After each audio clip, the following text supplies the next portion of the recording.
আলহামদুলিল্লাহিল্লাযী, অর্থাৎ আল্লাহ শুকরিয়া কৃতজ্ঞতা প্রকাশ সেই তো আমার আল্লাহ, যিনি বৃদ্ধ বয়সে আমাকে ইসমাইল এবং ইসাককে আমাকে দান করেছেন। আল্লাহ আমার সুসন্তান দান করেছেন। সেই রব্বুল আলামিনের প্রশংসা এবং কৃতজ্ঞতা আমি করছি। নিশ্চয়ই তিনি মহাপরাক্রমশালী, নিশ্চয় তিনি প্রজ্ঞাময়, তিনি আমার রব, আমার দোয়া তিনি শোনেন।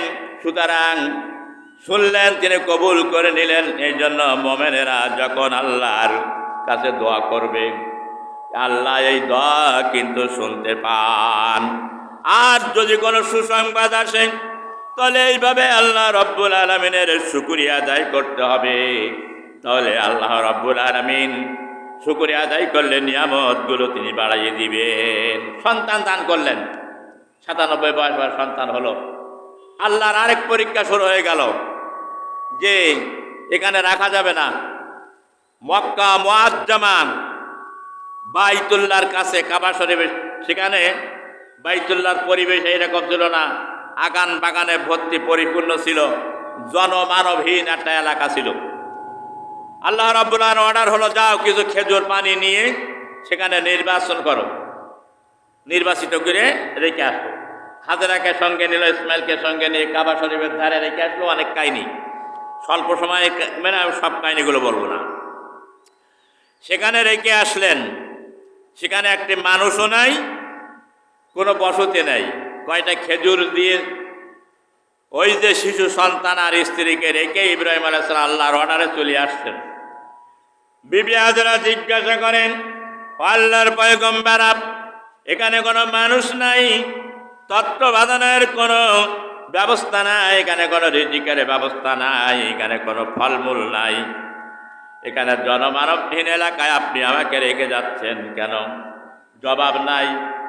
একবার নাই, দুইবার নাই, তিনবার যখন এই প্রশ্ন করা হলো, বিবি হাজেরা বলতেন তৃতীয়বারে, আপনি কি আল্লাহর অর্ডারে আমাদেরকে এখানে রেখে যাচ্ছেন? ইব্রাহিম আলাইহিস সালাতু বললেন, হ্যাঁ, আমি আল্লাহর অর্ডারে এখানে রেখে যাচ্ছি। হাজেরা বললেন, তাহলে আমাদের কোনো চিন্তার কারণ নাই, আমাদের কোনো ভাবনার কারণ নাই। সুতরাং যে আল্লাহ রাব্বুল আলামিন অর্ডারে রেখে যাচ্ছেন, তিনি আমাদেরকে হেফাজতকারী হয়ে যাবেন। চিৎকার মেরে বলেন সুবহানাল্লাহ। সুবহানাল্লাহ কথা ইচ্ছা লাগে না? বুঝলো ঘুমায়। চিৎকার মেরে বলেন সুবহানাল্লাহ। বিবি হাজেরা সেখানে অবস্থান করতে লাগলেন। কিছুদিন পরে সেই মেশকর খেজুর আর পানি ফুরায় গেল। শিশু আস্তে আস্তে বড় লাগলো, পানি নাই, পানির অপার নাম জীবন। তখন চিন্তা করলেন, কি করে এই শিশুকে পানি খাওয়াবো, আর কি করে আমি বা জীবিকা নির্বাহ করব। তিনি চতুর্দিকে দৌড়াইতে লাগলেন শিশুটা রেখে। একবার সাফা মারওয়ার দিকে দৌড়ায়, কিছু দূর যায়, যাওয়ার পরে সন্তানের কথা মনে হয়, বাঘে শিয়ালে খাই কিনা। আবার দৌড়ায় আসে সন্তানের কাছে, আবার পানির জন্য আবার দৌড়ায় যায়। এই সাফা মারওয়া পাহাড়ের উপরে 7 বার তিনি দৌড়াইলেন। দেখেন, 7 বার দৌড়ানো শুরু করলেন। 7ম বারে ফিরে এসে দেখলেন, ছেলে মেয়েদেরকে যখন শোয়াই রাখা হয়, তাদের ছোট্ট ছোট্ট হাত পা গুলো তারা নাচায় দাপায়, পায়ের কাছে গোড়মোড়ো দিয়ে দাপাতে দাপাইতে ওখানে পানির ফাওরা জারি হয়ে গেছে। চিৎকার মেরে বলেন সুবহানাল্লাহ। ইসমাইল আলাইহিস সালাম পা দৌড়াচ্ছেন, সেখানে পানির ফাওরা জারি হয়ে গেল। তার নাম হলো কি? জমজমের কূপ, আবে জমজমার পানি। সেই পানি আনে, চোখে কোনোদিন দেখি নাই মুসলমান, আর সেই পানি খায়। আর ওই পানি দাঁড়িয়ে খেতে হয়। একটা রোগের নিয়ত করে যদি কেউ খায়, দোয়া পাঠ করে, সেই রোগটা তার সেরে যায়। চিৎকার মেরে বলো সুবহানাল্লাহ। যারা সেখানে তার নসিব ভালো, তকদির ভালো, সে সেখানে গিয়েছে, জিয়ারত করেছে, তওয়াফ করেছে, সে পানি এনেছে, মানুষকে খাওয়াইছে। সুতরাং পানির পর যখন জারি হয়ে গেল, বিবি হাজেরা আসলেন, চতুর্দিকে পানি বেড়ন যাচ্ছেন, বেড়া যাচ্ছেন, আইল দিচ্ছেন, মাটি দিয়ে বালু দিয়ে পানি ব্যাট দিয়ে রাখছেন, পানি চলে যাচ্ছে। হাজির চরেবের ভেতরে আসছে, তাফসীরের মধ্যে আসছে, যদি সেদিন পানি বন্ধ না করত, ব্যারিকেড যদি না দিত, সারা দুনিয়ায় ভরপুর হয়ে যেত। চিৎকার মেরে বলেন সুবহানাল্লাহ। এইবারে ওই পানি ব্যাট দিয়ে ওই পানি তো খায়, মায়ে খায় এবং তার সন্তান খায়, নবীর স্ত্রী নবীর পুত্র ওই পানির আল্লাহ জীবন ব্যবস্থা করে দিলেন। জরহম গোত্রের কিছু লোক অন্য জায়গার থেকে ওই পথ দিয়ে যেতে যে ওখানে শিবির স্থাপন করে বসত বাড়ি শুরু করলেন। সেই পানি তারা কিনে কিনে নেয়, আর কিছু তাদের উপঢাকন দেয়, তাই দিয়ে তাদের জীবিকা নির্বাহ হয়। জীবিকা কার কাছে? কার হাতে? ঠিক করে বলেন, কার হাতে? আল্লাহর। সব পৃথিবীর যত ছোট্ট বড় ক্ষুদ্র বৃহত্তম রিজিক জন্তু জীব আছে, সবার রিজিক আল্লাহর হাতে। ওমা মিন দাব্বাতিন ফিল আরদি ইল্লা আলাল্লাহি রিজকুহা। সমস্ত পৃথিবীর যত সৃষ্টিতা রিজিক আমি আল্লাহ দান করে থাকি। চিৎকার মেরে বলেন সুবহানাল্লাহ। বন্ধুরা আমার, এই পানি যখন কেনাই করে তাদের মূল্য দিয়ে তারা দুইভাবে জীবন যাপন করতে লাগলো। বিবি হাজেরা এবং ইব্রাহিম আলাইহিস সালাম হাঁটি হাঁটি পা পা করতে করতে বয়স হলো কত? ইব্রাহিম আলাইহিস সালাম মাঝে মাঝে যেতেন এবং দেখতেন, একটু খোঁজ খবর নিয়ে আসতেন। সেখানে যে তখন 7 বছর বয়স হয়ে গেল। কোরআনে কারীম মহান আল্লাহ রাব্বুল আলামিন বলতেন, ফালাম্মা বালাগা মাআহু সায়া ক্বালা ইয়া বুনাইয়া ইন্নী আরা ফিল মানামি আন্নী আযবাহুকা ফানজুর মাযা তারা। সন্তানটা যখন 7 বছর বয়স হল, পিতার সঙ্গে চলাফেরা করতে পারেন, পিতার কাজে একটু কম বেশি সহযোগিতা করতে পারেন, আর অটুট ভালোবাসা এবং হৃদয় নিংড়ানো, তারপরে ভালোবাসা সন্তানের উপরে। 97 বছর বয়সের পরে সন্তান হয়েছে, যার একটা ছেলে দেখেন না কি আদর ভালোবাসা করে। নিজে উলঙ্গ থাকলেও সন্তানের কষ্ট দেয় না, কষ্ট করলে সন্তানকে ভালোবাসে, আদর করে, স্নেহ করে। ইব্রাহিম আলাইহিস সালাম এত ভালোবাসতেন, কলিজার চেয়ে সন্তানকে বেশি ভালোবাসতেন। চিৎকার মেরে বলেন সুবহানাল্লাহ। 7 বছর বয়স হয়ে গেছে, আল্লাহ পাক বলেন আবার একটা পরীক্ষা হবে, ফাতান্নাহুন্না। এইবার হবে কঠিন পরীক্ষা। কেমন তুমি ইমানদার? আগে তো ছোট্ট ছোট্ট পরীক্ষায় কামিয়াবি হয়েছ, এইবার হবে কঠিন পরীক্ষা। আল্লাহ রাব্বুল আলামিন রাত্রতে খবে দেখালেন, ও ইব্রাহিম, তোমার সবচেয়ে পৃথিবীতে প্রিয় বস্তু, তোমার মহব্বতের জিনিস, তোমার ভালোবাসার বস্তুকে তুমি কুরবানি করে দাও। চিৎকার মেরে বলেন সুবহানাল্লাহ। তাহলে ভালোবাসা কি? রাত সকালে উঠলেন, উট কুরবানি করলেন, দুম্বা কুরবানি করলেন, রাত্রতে আবার ঘুমালেন, স্বপ্ন দেখলেন, তোমার প্রিয় বস্তুকে তুমি কুরবানি করে দাও, মহব্বতের বস্তু। দ্বিতীয় রাত্রে আবার স্বপ্ন দেখলেন, একই স্বপ্ন। তৃতীয় রাত্র কুরবানি করলেন দুম্বা, তৃতীয় রাত্রিতে একই স্বপ্নে দেখলেন। এরপর বলে আল্লাহ প্রিয় বস্তু কোনটা? তিনি আল্লাহ তাআলা ইঙ্গিত দিয়ে দিলেন, তুমি পৃথিবীতে সবচেয়ে বেশি প্রিয় মনে করো কারে? আমার পরে কারে ভালোবাসো? তিনি ইব্রাহিম আলাইহিস সালাম তিনি বুঝে ফেললেন, তিনি তো আল্লাহর পয়গম্বর, তিনি নবী। নবীরা বুঝতেন আল্লাহর ভাষা, আল্লাহর ইঙ্গিতে বুঝতেন। সবচেয়ে বেশি ভালোবাসা মহাব্বত হল ইসমাইল আলাইহিস সালামের উপরে। আল্লাহ পাক বলেন কুরবানি করে দিতে হবে। ফানজুর মাযা তারা মানামি আন্নী আযবাহুকা ফানজুর মাযা তারা। ইব্রাহিম আলাইহিস সালাম চিন্তা করলেন না, ইতস্ত করলেন না, রওনা হয়ে গেলেন সন্তান কুরবানির জন্য। বিবি হাজেরার কাছে গেলেন, যাওয়ার পরে সেখানে যে বলছে তোমার সন্তানকে গোছাই গাছাই দাও, গোসল করায় পোশাক পরিধান করায় দাও, সুন্দর পোশাক। বলে কোথায় যাবে? বলে আমরা রওনা দিচ্ছি এক খবরে, এক উদ্দেশ্য হাসিলের জন্য। প্রশ্ন করলেন না বেশি, নবীর স্ত্রী গোছাই দিলেন। ইব্রাহিম আলাইহিস সালাতু ওয়াস সালাম তৎপুত্র ইসমাইলকে হাত ধরে নিয়ে রওনা দিয়েছেন মিনার দিকে সন্তান কুরবানি করার জন্য। এখন মানুষের প্রকাশ্য দুশমন হচ্ছে, ইন্নাহু লাকুম আদুব্বুম মুবিন। শয়তান হচ্ছে প্রকাশ্য দুশমন। মানুষের ভালো কাজ শয়তান করতে দেয় না, সব শয়তান খারাপ কাজ করতে কয়, খারাপ কাজের নির্দেশ দেয়, খারাপ কাজের প্ররোচনা যোগায়, প্রেরণা যোগায়। শয়তান দেখলো আজকে যদি ইসমাইল যদি কুরবানি হয়ে যায়, তাহলে এই পৃথিবীতে মুসলমানরা দৃষ্টান্ত লাভ করবে, মুসলমানের বিজয় হয়ে যাবে।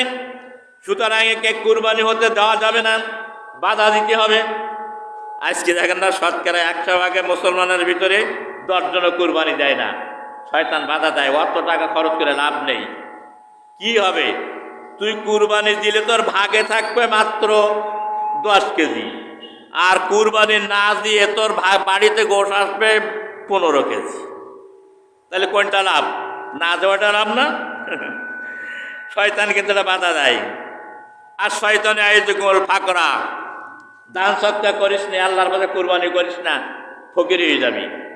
আর আল্লাহ কয় কি?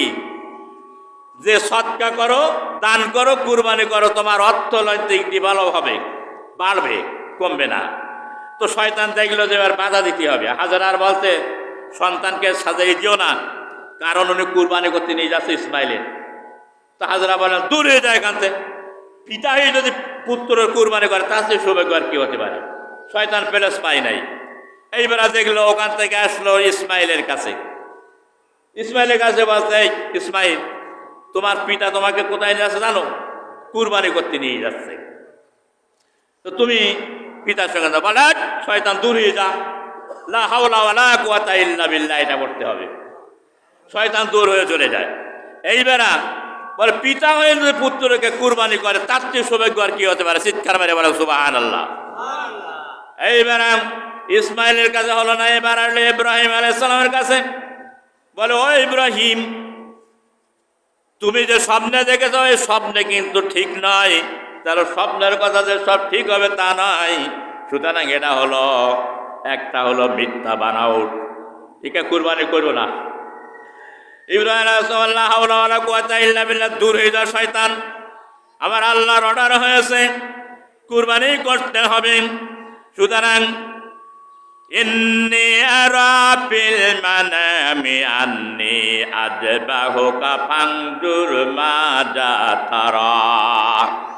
ইব্রাহিম আলাইহিস সালাম বললেন, আমি রাত্র ঘুমের মধ্যে দেখছি আমার পুত্রকে আমি কুরবানি করছি। চিৎকার মারে বলেন সুবহানাল্লাহ। এইবার তো পুত্রের কাছে একটু পরামর্শ করার দরকার আছে না নাই? কথা কয় না? আছে। যে কোনো কাজ পরামর্শ ছাড়া যদি করা হয়, ওই কাজের ভেতরে শয়তান ঘোলাভাটা করে দেয়, সেই কাজটা কিন্তু সাকসেসফুল হয় না। এই জন্য মুসলমানদের সমস্ত কাজগুলো পরামর্শর ভিত্তিতে করতে হবে। ইব্রাহিম আলাইহিস সালাম পুত্রের সঙ্গে পরামর্শ করছেন যে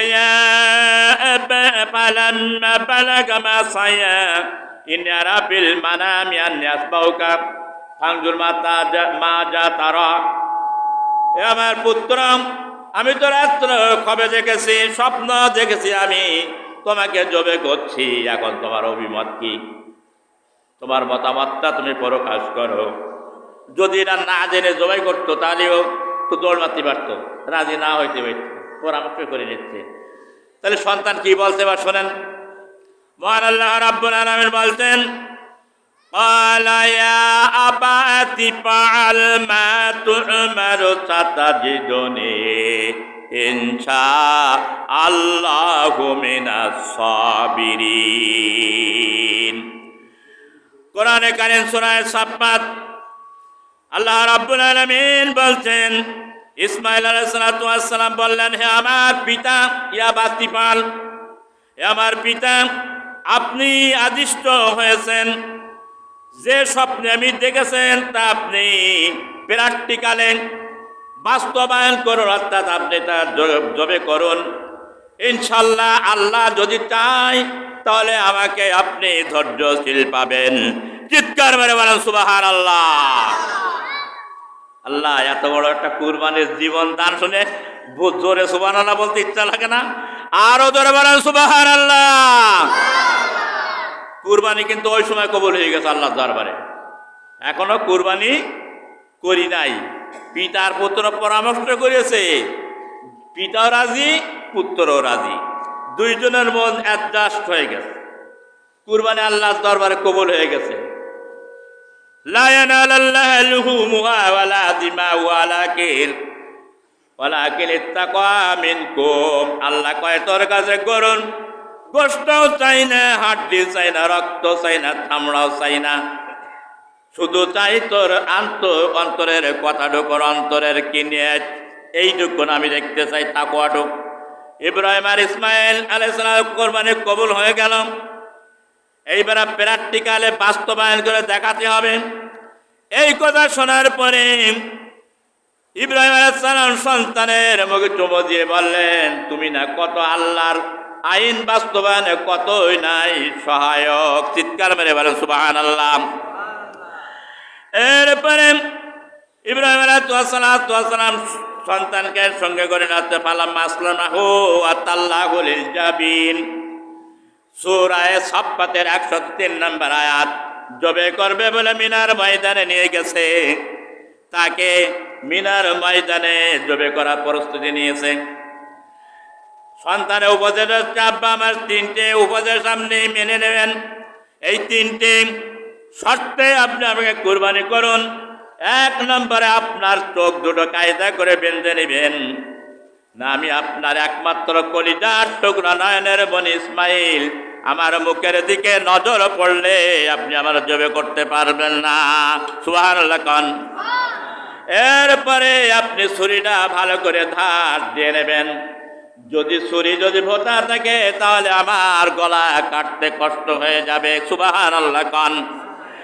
3 নম্বরে হচ্ছে আমাকে উপর করে সবাই দিবেন, যদি আমার আপনার সেনের মায়াটা মমতা যদি আমার মুখের পরে পড়ে তাহলে আপনি জবে করতে পারবেন না। 4 নম্বর শর্ত হচ্ছে, আমার এই রক্ত মাখা জামাটা আমার একমাত্র অভাগিনী মা হাজারার কাছে নিয়ে দেবেন, তার একমাত্র কলিজার টুকরা সন্তান আমি, আমার জামাটা পেয়ে মা অনেক সান্ত্বনা পাবে। চিৎকার মেরে বলো সুবহানাল্লাহ। কি কুরবানির দৃশ্য আজকের দুনিয়ার একটা মুসলমানও করতো না। আল্লাহ যদি এই পরীক্ষা যদি বহাল রাখতেন, পারতো না? কি বলেন, কথা বলেন? কেউ না। আমরা নাম তো আসতো মুসলমান, ওপরে আমাদের হুলকুলের ওপরে আসছে ইমান। একটা গরু দিতে চাই না 25-30 হাজারের, তাহলে সন্তানকে কোরবানি দিতাম নাই? অত সস্তা নাই, মানে কঠিন পরীক্ষা। পরীক্ষা শুরু হয়ে গেল। ইব্রাহিম আলাইহিস সালাম সন্তানের মুখে চুমো দিলেন। কোন পিতা এই কথা শোনার পরে কি কুরবানি করতে পারে কিনা? কেউ করবে না। বাবা, আল্লাহর আইনের আমার দরকার নাই, যাই হয় হবে, তুই বেঁচে থাক।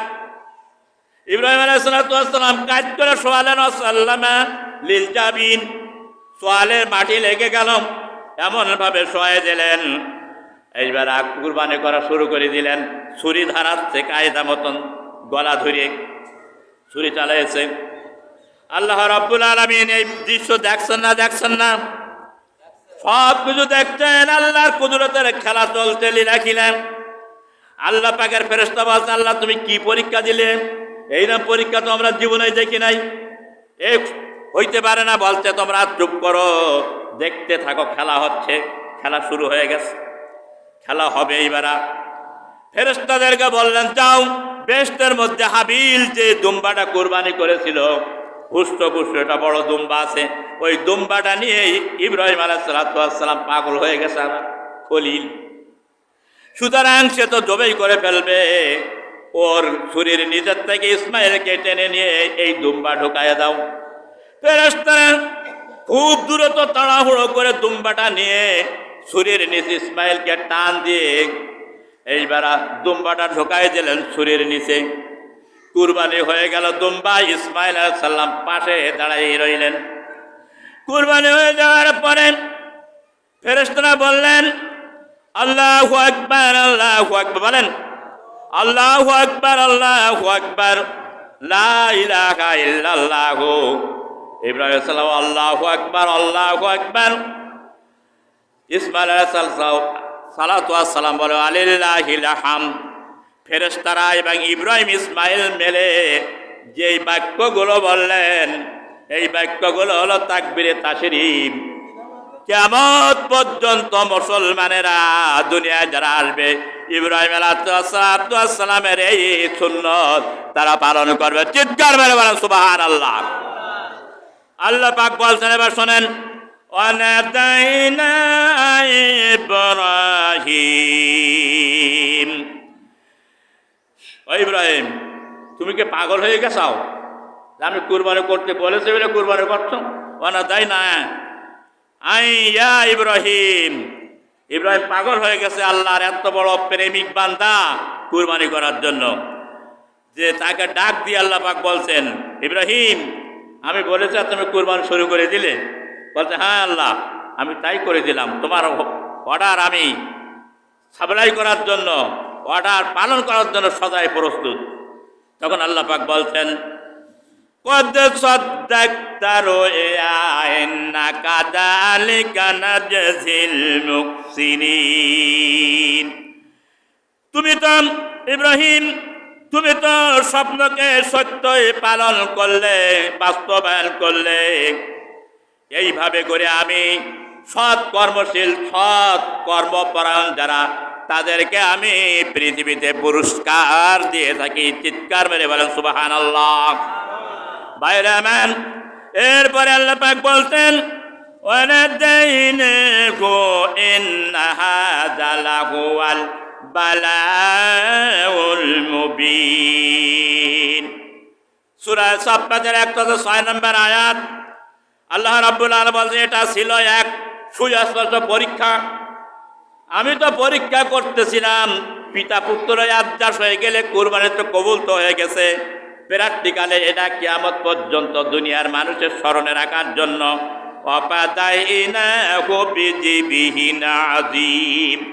আমি একটা মহান জন্তু দিয়ে দিলাম বেহেশত থেকে। এই জন্তুটা কুরবানি হয়ে গেলে দৃষ্টান্ত হয়ে থাকলাম। ওই দিন যদি দুম্বা কুরবানি যদি না হয়ে যেত, আজকে গরু কোটাও কেউ কুরবানি দিত না, ছাগলও কুরবানি দিত না, ফাও পাও সারি দিত, সব ফ্রি, সব নিত না, মাগনা। এই জন্য আল্লাহ পাক বলছেন, আমি দৃষ্টান্ত তোমার জন্য রেখে দিয়েছি, ইতিহাস তোমার স্মরণ করবে। কিয়ামত পর্যন্ত যত মুসলমানেরা দুনিয়া আসবে, এটা আমি তোমার স্মৃতি রেখে দিয়েছি, তোমার স্মৃতি তারা স্মরণ করবে। এই জায়গায় সারা পৃথিবীতে মুসলমানেরা ইব্রাহিম আলাইহিস সালাতু ওয়াস সালাম, ইসমাইলের স্মৃতি তারা পালন করে। ওয়াতারাকনা আলাইহি ফিল আখিরিন। এবং আমি পরবর্তীদের মাঝে তোমার স্মরণ এবং তোমার আলোচনাকে, তোমার ইতিহাস, তোমার ঐতিহ্যকে আমি প্রচারিত করে রেখে দিয়েছি। সালামুন আলা ইব্রাহিম। ইব্রাহিম আলাইহিস সালাতু ওয়াস সালামের উপরে শান্তি বর্ষিত হোক। চিৎকার মেরে বলেন সুবহানাল্লাহ। ভাইরা